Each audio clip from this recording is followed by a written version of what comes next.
Lately, I've been feeling a little stressed out. I feel like I'm always trying to keep up with Facebook, Instagram, YouTube, Reddit, Twitter, Netflix.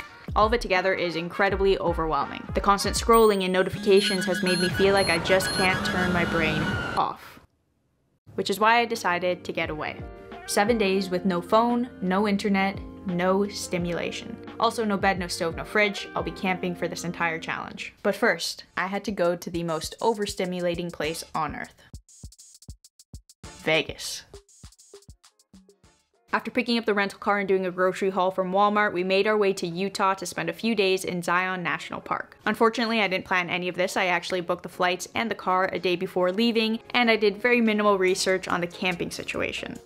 After calling 15 to 20 campsites to see if they had availability, we finally found one and set up camp for the night.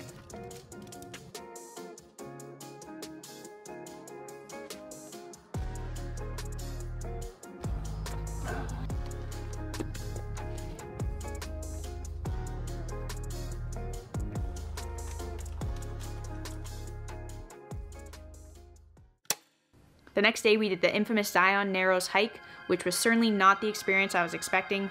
It was like the great exodus out there, hundreds and hundreds of people making their way through the Narrows, and it left me feeling even more stressed out.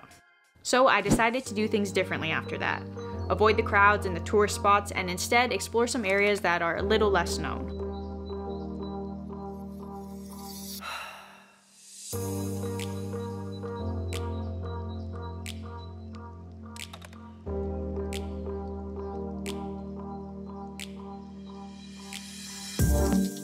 Alright, we have arrived at our campsite for the night. As we didn't book ahead, we kind of just had to drive around and find a spot, and we found a campground, but it's not as secluded as I was expecting. We actually have a shower and a hot tub and a pool and Wi-Fi, which I'm going to try to not be on. I'm about to change because it's getting chilly out, and I'm about to transform into Jennifer, a middle-aged mom who has 4 boys and regrets every single one of them, who loves hiking and camping because it's her only escape from the life she's created. 3, 2, 1.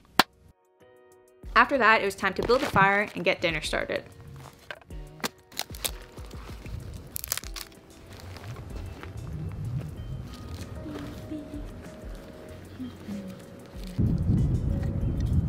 You little ant, better get out of there, sir. Where you going at? Here we go.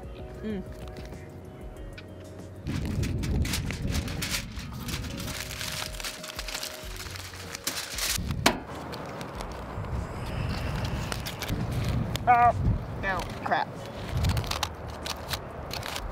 Looks pretty good.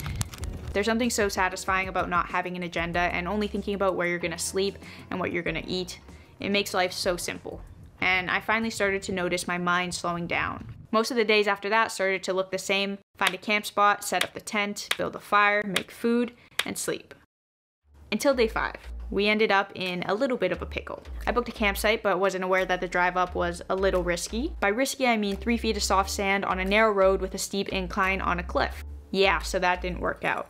So our first campsite didn't work out because there was a sandy road and we decided we didn't want to die today. So now we gotta find another campsite and we have no idea where we're going. But the first order of business is getting me food so I'm not hangry and we can make wise decisions.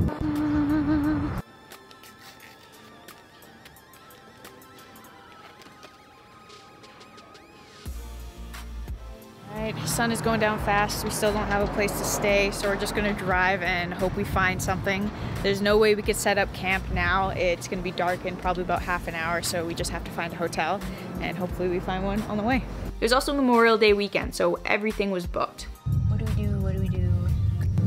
There's an ambulance at the Quality Inn. Oh, maybe there's an opening. Okay, let's drive for like half an hour or so. I'm starting to lose it. How many places have we stopped at? At this point, I was starting to panic a little bit. But then I thought of something. Why not find a 24-hour gym with a bathroom and showers and sleep in our car in the parking lot? It would be well lit and cars would be coming and going, which would make it feel a little more safe. I ended up finding 24-hour fitness in Vegas. We did it, 24-hour fitness. We could use the showers and the bathrooms, and then we're just gonna pass out in the car for a few hours, but it's better than nothing. After that night in the car, I was actually looking forward to sleeping in a tent again, and that day I found a cute little spot in this random village in the desert. Not gonna lie, it gave me some culty vibes at first, but I'm happy to admit that I was wrong and everyone was incredibly genuine and kind. Except this goat that I named Lucifer for obvious reasons. I was getting some weird energy from him.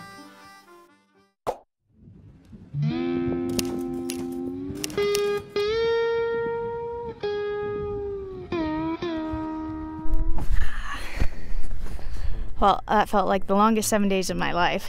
It was a little stressful at times. I think it was a combination of not knowing where I was gonna sleep and also my brain just slowing down, which I wasn't used to. This time off made me realize just how overstimulated I was. I felt like I always needed entertainment. I needed to watch a YouTube video while I was eating, and I would binge Netflix shows that I didn't even like just so I could fall asleep.